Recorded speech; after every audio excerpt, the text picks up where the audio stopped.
Happy Tuesday to you. It's February 27th of the year 2018. This is episode 6 of the Find and Follow podcast. And today you're probably asking yourself, why are you releasing your Monday podcast on Tuesday? Well, I'm so glad you asked that question. I wanted to wait until today because I was able to go on the radio about a month ago with Heidi Aiken of B93.7. Some of you are familiar with her.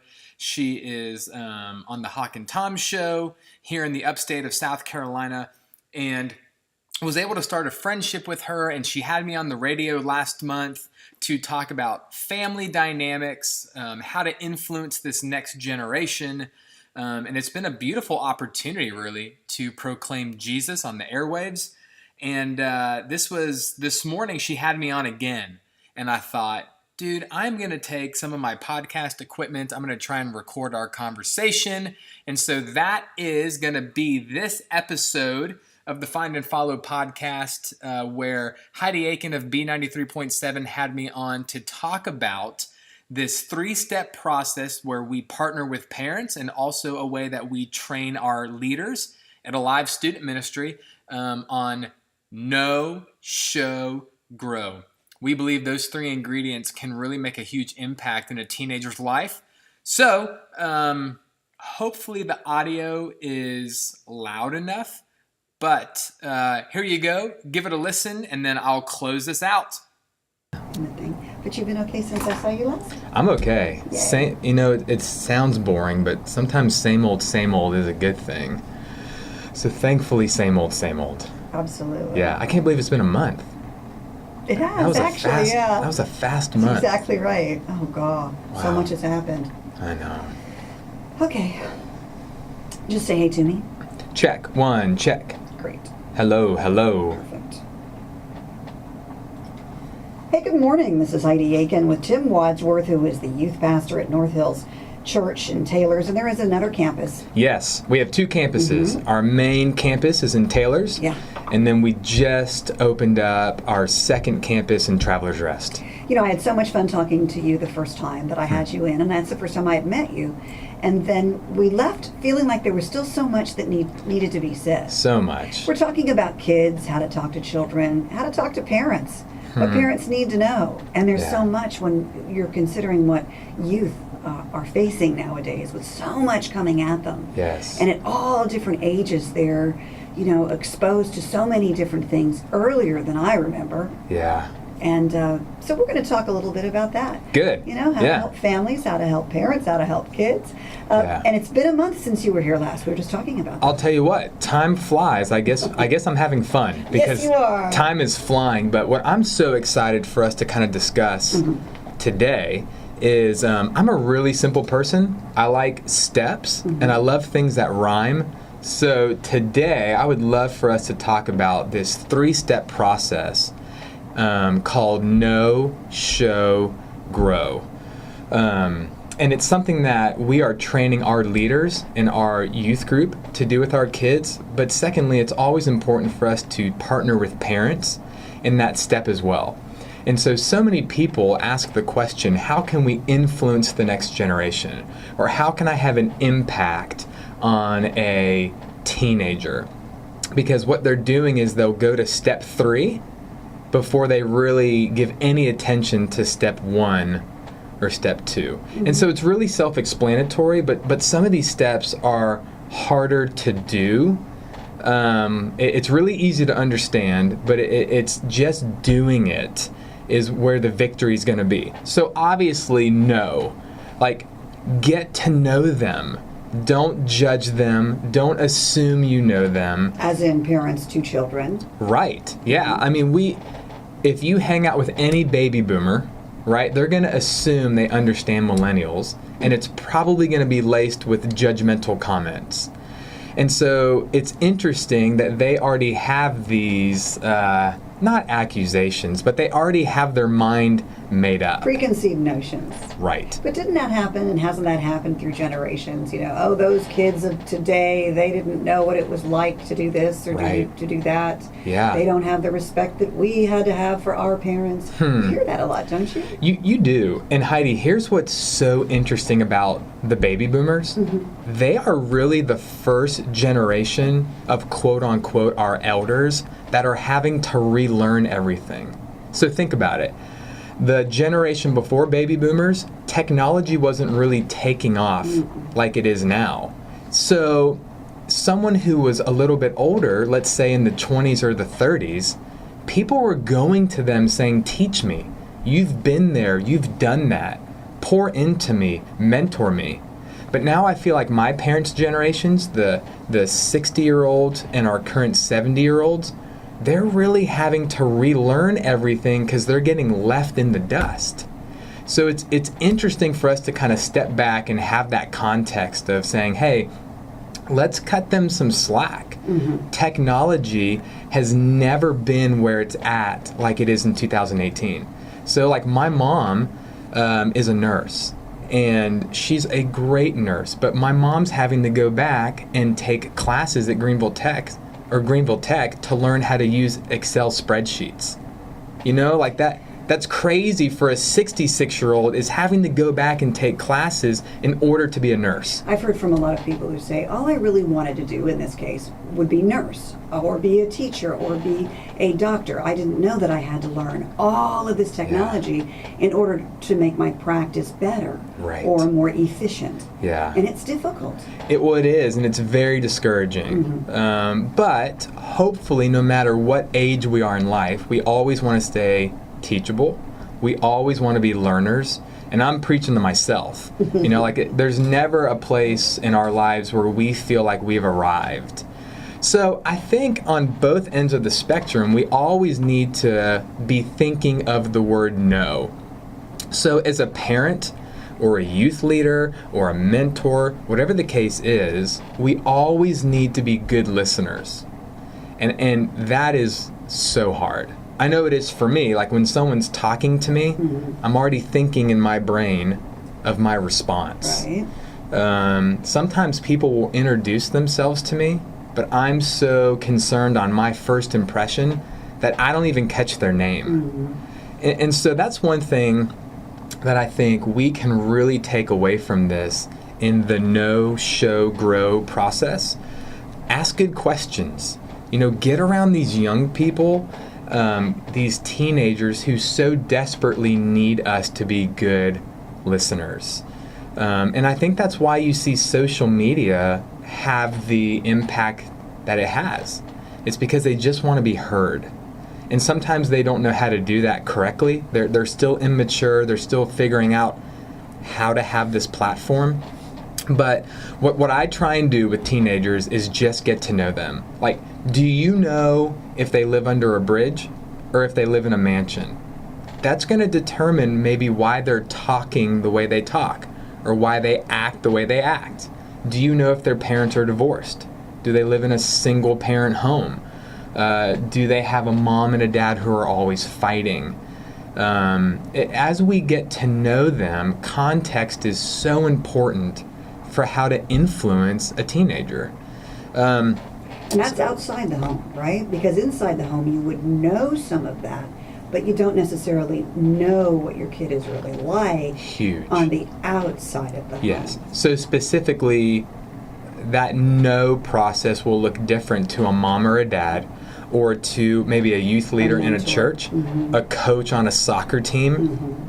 I would say to mom and dad, never assume that you know everything about your kid. Now, there's going to be some things, no matter what you do, right, you probably won't know unless you're that parent who's like going to find the journal that's hidden. I think if anything, for mom and dad, just making the effort to get to know them will go a long way in the life of a kid. Being involved with them outside of school, I would think their social activities for sure. Being involved in their life, Yes. knowing who they're talking to on the computer, having those passwords to their social media. Nothing Huge. wrong with that. They're living under your roof and you're in charge. You are responsible for their health and well-being. Yep. So you Yeah. need to know what they're up to. I know a lot of kids are probably like, oh, I hate to hear that, don't want to hear it. But in the long run, it really is to benefit you. It's not to keep you under wraps. It's to make sure you're on the right path. Absolutely. And no matter what their response is, if they roll their eyes or if they welcome it, everyone wants to be known. There's something inside of all of us where we long to be known because so think about it. It drives me crazy if I communicate something to someone and they misread it or they misunderstand it. What do I want to do? I want to make sure you know what I meant by that. Or, I'm always saying, wait, time out. What I meant was, because I want to make sure they know where I'm coming from, or I want them to know my heart. Every teenager wants to be known. Yes, and understood. Because I remember my father a lot of times saying, I said, Dad, why can't I do that? He says, because. Right. Okay, well, that is the most frustrating answer in the world. But as a parent, sometimes you feel like you've already visited that subject. You don't need to keep explaining why you shouldn't do that. But at the same time, you just want to be heard. I want my dad to know why I want to do certain things. That's huge. And I think if we really hit that subject of no well, then I think it can usher us into step 2, which is show. So earlier, this morning I was talking to Hawk and I said, hey, so my wife knows that I love her, but I can't look at her and say, Rachel, I said in 2009 when we were standing at the altar, I said, I love you. You know I love you. But she's going to come back with, yeah, but you still have to show me. Like there's things that we still have to do to show what we know. So it's so important when her birthday comes around. Like I grew up in a house where birthdays weren't that big of a deal. They just weren't. And so I've had to fight against that in our marriage, that when it's Rachel's birthday, it's a big deal. Yeah, she grew up in a house where it was like, oh man, like balloons and cake, and we sang, and they even had a plate in their house that said, you are special. And like you got to eat off the special plate, and it was like, okay, the Wadsworths, we didn't really do that. But in her household, it was a big deal. So I've learned really with anyone that actions speak louder than words. So, okay, you know I care about you, but what are things that I can be doing throughout the week to show you that I care about you? So if you're a dad and you're listening to this, you need to show your daughter that you are pursuing her more than any other boy at school. If you're a dad and you are listening to this, you need to think, I need to pursue my daughter so much harder than what the culture is pursuing her. That is massive. If you're a mom, think the same with your son. I need to pursue my son. And so the language we use at our church is date your daughter. Date your daughter. Now, I know that sounds a little weird, but what we're trying to say is you need to constantly show her, how you love your wife. Like, it's a big deal when I come home. I want to make sure I'm showing my boys that my wife comes first. So when I come through the door, they're really happy to see me, but I make sure to go to Rachel first. Give her a kiss, say, I love you, good to see you, I missed you. And then I turn my attention to my boys. Right. But you're teaching them for later. Exactly. That respect is so important. Oh, yeah, you have to think futuristic. So think about it. I always say, I'm not raising boys, I'm raising men. I'm not raising children. And you hear that phrase a lot. Oh, I've been busy raising my kids. No, we're not raising kids. We're raising men and women. And so when I go about disciplining Judah or speaking truth into his life, it's because I want Judah to be a certain way when he turns 18. And so I think that's where we've got it twisted as a society, that parents really are just raising kids and they're not raising men or women. That maybe they're even raising friends. Maybe. Oh yeah, who do your kids hang out with? You can tell a lot by, how your child may act or how he Right. may react to certain things. Yeah, that's big. Yeah. So as we're thinking about this know, show, grow process, I think show is going to look different for everyone. Mm-hmm. And as you know someone, then you're going to know how to show them that you love them. So if someone's really introverted, okay, I don't think standing on your chair and declaring to the world that this introverted person is the love of your life, that's not going to work. It's not their love language. So as you get to know them, that word appropriateness will come into line on how you show someone that you love them. I'm telling you, the most mundane, easy things normally go the longest way. Take the garbage out without That's anyone it. asking. Yes. You know, clean up after yourself, do the dishes, so that mom can actually, or dad can actually sit down and put his feet up without having to sit in the middle of a messy something that's going to, you know, all that does is preoccupy them with the things awesome. that they have to do. It's those simple things, isn't it, Tim? Well, it is. And so many times, I'll just shoot a student a text and say, hey, I remember you said you had a math test today. I hope you knock it out of the park. So those are things I promise you that they will remember when they're in their 30s and 40s. Aren't those the things, though, with parents and kids, a family, that are normally forgotten because there's so much else going on in a household that Yeah. those little things can get buried. Oh, that wouldn't be important if I sent a text because there's so many other things that we're dealing with. Yeah. When in effect, that text, that little message, might make all the difference in the world. Oh, absolutely. And our kids don't need to just be hearing from us when they've done something wrong. Or when we're curious about something and we've become these investigators to get to the bottom of it. You know, like when my dad asked me a question, my posture towards him was not, oh crap, like what have I done? You know, like why is he asking this question? And then my brain would race a million different directions. No, he earned that in my life to ask questions because every Tuesday morning, that's when we got breakfast. So when he asked me a question at breakfast, that's what we did. He wasn't trying to catch you or back you into a corner. He was Right. asking because he wanted to know you. That was our time together. Yeah. And kind of back to my challenge to fathers, with pursuing your daughter, you need to have a time once a week where that is y'all's time. And come hell or high water, nothing's going to really ruin that time. You have got to protect it. Because then if your daughter comes to you on a Thursday and work is crazy and everything is just chaotic, when your daughter or your son comes to you and says, Dad, can we talk? And you're like, oh, I can't, I'm so busy, I'm so sorry. They're not going to feel forgotten. They're not going to feel like they're in last place because they know that their time is coming. You can look at them and say, hey, buddy, Daddy so wants to hear what you have to say, but because of work or these obligations, I'm swamped. But I am so looking forward to our breakfast on Tuesday. Will you please save that question? Like, I care what you have to say. That makes them feel very important. Oh, sure. Yeah. Yeah, and it makes them feel like they are a priority. And so many kids, the reality is, don't feel like they're a priority. They feel like they're a bother.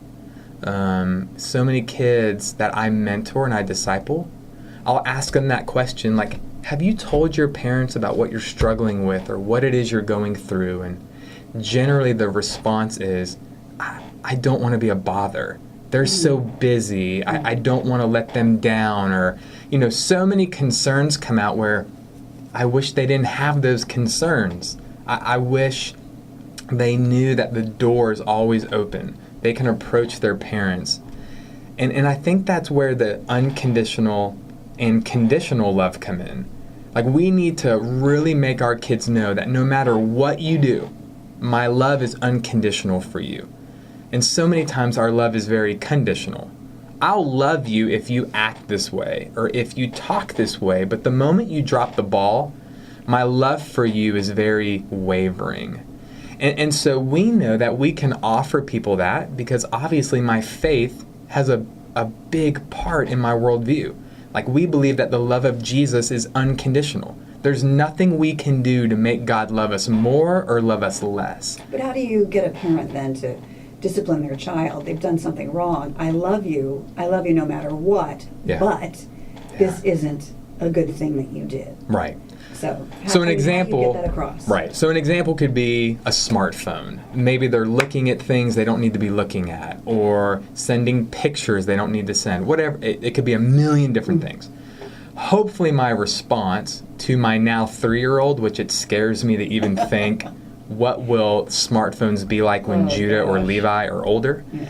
But the way I'll coach a parent is, don't hand your kid a loaded gun without training them, without showing them the pros and cons of and what I mean by that is of a smartphone. Right. So many times we hand our kids these smartphones and they're not ready for it. They don't realize the rabbit holes that it can lead them down. So if Judah is not proving to me that you are mature enough to handle the smartphone, well, I'm going to come in and say, buddy, I'm for you and I love you, and because I love you, I can't let you have this smartphone. And here's the deal. They might get angry, they might get upset, but at the end of the day, I'm going to sleep just fine. Because the goal is not for my kid to always be happy with me. If your kid is always happy with you, you're probably doing something wrong. And I'm saying that with no context, and I'm assuming, but how do we show our kids we love them? Well, it's consistency. Number one, you need to make your expectations really clear. You should never go to your kid and smack their hand and say, you can't do that. But then the kid's response is, well, I didn't know that. Or I did it before and nobody said anything. Exactly. You were in a good mood when I did it last time and I was able to get away with it. Right. But now you're grumpy and now we're having to deal with the hammer getting laid because you woke up on the wrong side of the bed. So that consistency is going to be key. You need to make the expectations really clear. Like, look, I pay for this phone. And because I pay for it, I'm the boss. Yeah. And I think it's okay to use that authoritative language because everywhere our kids go, they're going to have authority. There are rules. There are boundaries. Right. And they need to start at home. They're always going to have a recognize them. boss at work. There's these things called policemen. They're going to make you go the speed limit, whether you like it or whether you don't. So I think, how do we show them love in an authoritative way? Be consistent. But here's the deal. If they know you're for them and you are constantly showing them your love, they're going to receive that discipline. And that's why going into step 3 with grow is so important. So many parents try and just help their kids grow, but they're ignoring know and show. So if you're listening to this right now and you're like, man, I really want to help my kid grow. I want to help him grow as a good citizen. I want to help him grow whether in the Lord, or I want to help them just grow and mature so that they're successful. Well, maybe if you're hitting roadblocks there and you're saying, look, I'm doing everything under the sun to help them grow, they're just not receiving it, then step back and say, where possibly have I dropped the ball with getting to know them and how they're wired, their strengths, their weaknesses? Maybe I can show them my own weakness. Now, I think this is big. Kids learn so much better if we're vulnerable with them. So when I go to Judah, my 4-year-old, and I say, hey, buddy, Daddy was wrong. The way I spoke to you was uncalled for, and it was rude, and it was sinful. And I try and get on his level, look him in the eyes and say, Dad was wrong. If we can't do that as parents, or if we can't do that as leaders, why do we expect them to do it? How are they ever going to look at us and say, hey, Mom, hey, Dad, I was wrong. Will you forgive me? So much of discipleship, so much of mentorship is caught, not taught. And I'm going to say that again because we can easily miss that.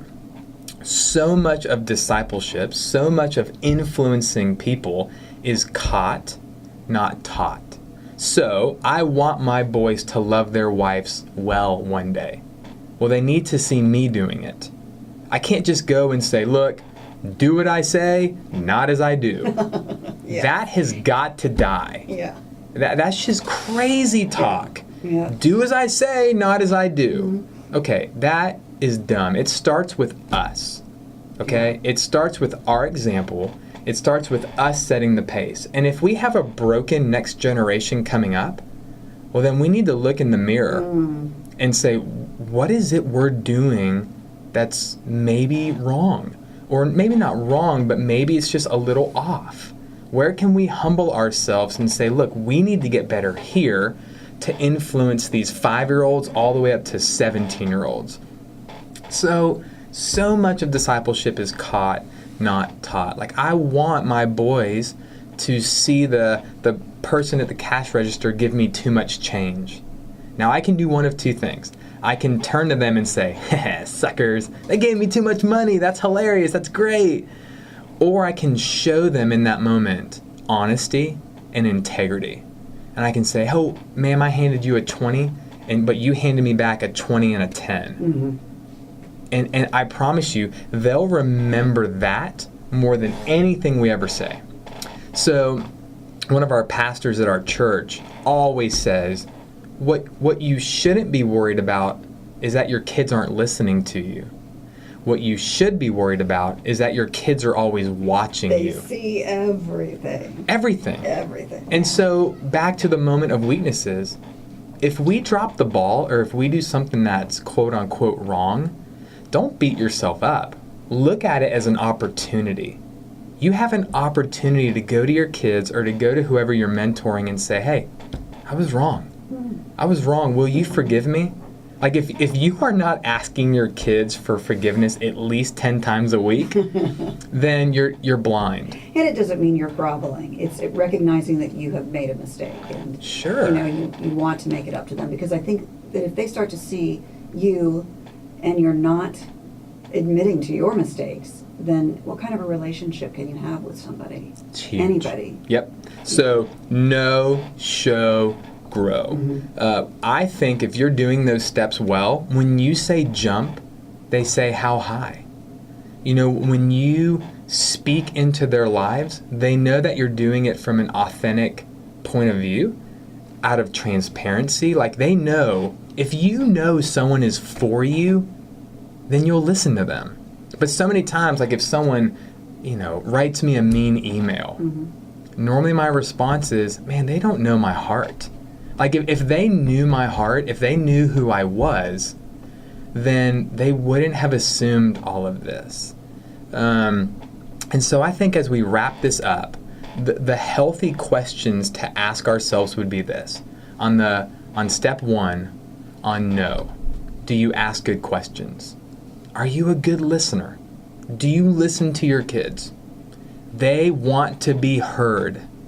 Number 2, with show. What are you doing to pursue them harder than the culture is? What are you doing to pursue them harder than any other friend at school? And then lastly, out of our transparency and out of an authenticity, we can help them grow. So as we're listening to this, I think if we hold a mirror up in front of ourselves and say, where do I need to change? Where can I be stronger? Then I think we're on to influencing the next generation. Tim Wadsworth is the youth pastor at North Hills Church in Taylor's, and there's a Travelers Rest branch as well. Mm-hmm. How can folks get in touch with you? Yeah. Well, you can go to my website, timwadsworth.com, and learn a little bit more about me. But if you want to know more about our ministry at North Hills Church, you can go to alivestudentministry.com. So much information is there. Check us out. My email is timw@northhillschurch.com. If you're a member of our church, reach out. Even if you're not, I would love to partner with you. Yay. Thank you for spending time with us. My privilege. How about come back and let's talk about relationships? Men and women and girls and boys and dating nowadays and how difficult that is. And oh, man. Yeah, and not giving in. Amen. All right. So persevere. Tim Wadsworth, thank you so much for joining us. This is Heidi Aiken, and I'll be back next week. Ta-da. So there you have it. That was my interview with Heidi Aiken of B93.7. And such a cool opportunity to go into a radio station. I really haven't had a lot of experience with that. And I'm super thrilled that she's going to have me on again next month. And I'm really just excited about what kind of doors can be open from this, but ultimately, I hope that people hear about Jesus, and maybe it encourages them to get plugged back into the local church, to partner with other people in order to influence their teenagers, really trusting God to do a cool work there. So there you go. That's episode 6 of the Find and Follow podcast. Hope you guys are having a wonderful day, and thank you for tuning in, and we'll talk to you guys next week. Adios.